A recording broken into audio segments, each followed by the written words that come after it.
It started with a laugh, not mine, hers.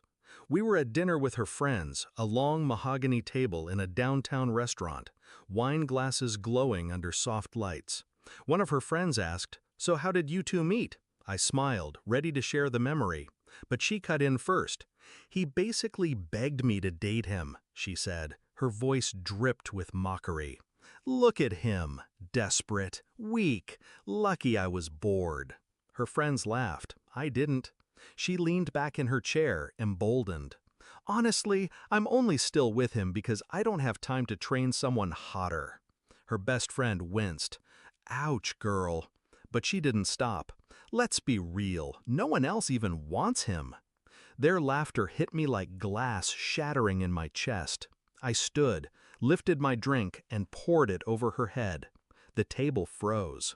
I didn't shout, I didn't curse, I didn't even look back. I left. That was last night.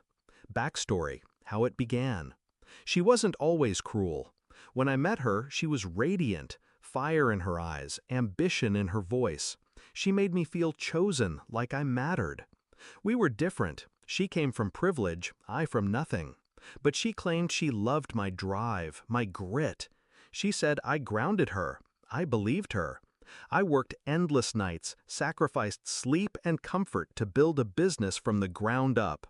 And every milestone I reached, I thought of her.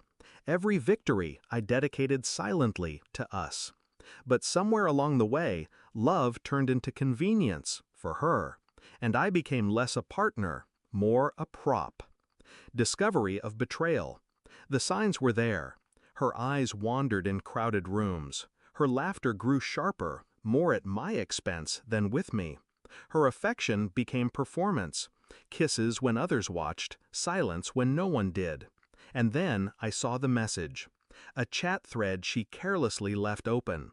Her friend had texted, "Why are you still with him?" Her reply, "Because he worships me. Because no one else will. And because it's easier than starting over." I didn't confront her, not then. I closed the screen, locked the knowledge away. That was the moment I stopped being her fool and started being her reckoning.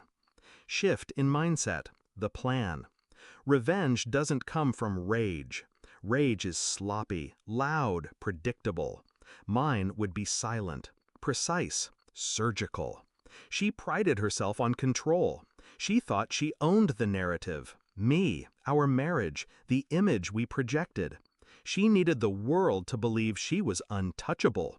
So I decided I would watch that image crumble. Not with screaming, not with fists, but with paperwork, signatures, and timing. The kind of destruction that looks, from the outside, like justice. Execution of the plan. Last night, when the wine still dripped from her ruined hair, I went home and opened my safe. Inside was every document she thought didn't exist. Bank statements in my name alone. Titles, deeds. Proof that the business wasn't ours, it was mine. Every cent she flaunted as ours was mine. Every car she drove, every vacation she bragged about, mine. She never asked. She never checked. She just assumed. And I let her. This morning, I called my lawyer. We've been ready for months. The divorce papers were already drafted. All that was left was the trigger. Last night was the trigger. By midday, the documents were filed. Her phone lit up with notifications she couldn't ignore. Asset separation, court summons, requests for disclosure. And then, the part she never saw coming, my lawyer dropped the clause she signed years ago when I convinced her to waive rights to my premarital assets. She didn't even remember. Too arrogant to read what she signed. Everything she thought she owned, gone.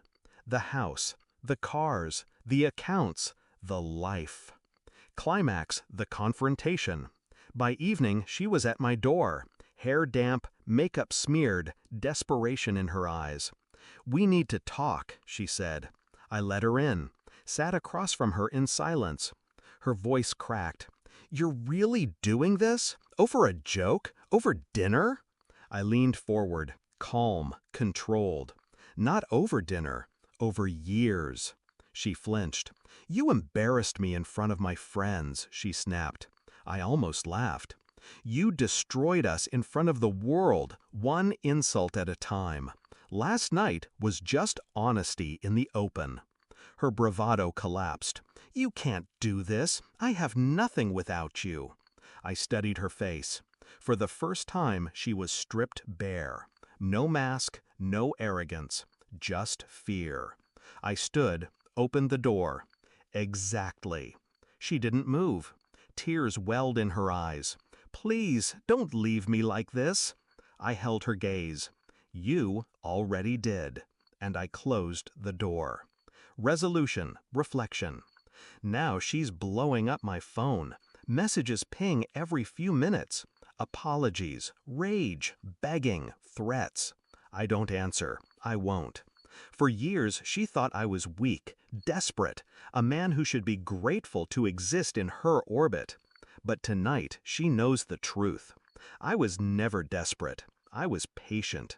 And patience, when sharpened, is the deadliest weapon of all.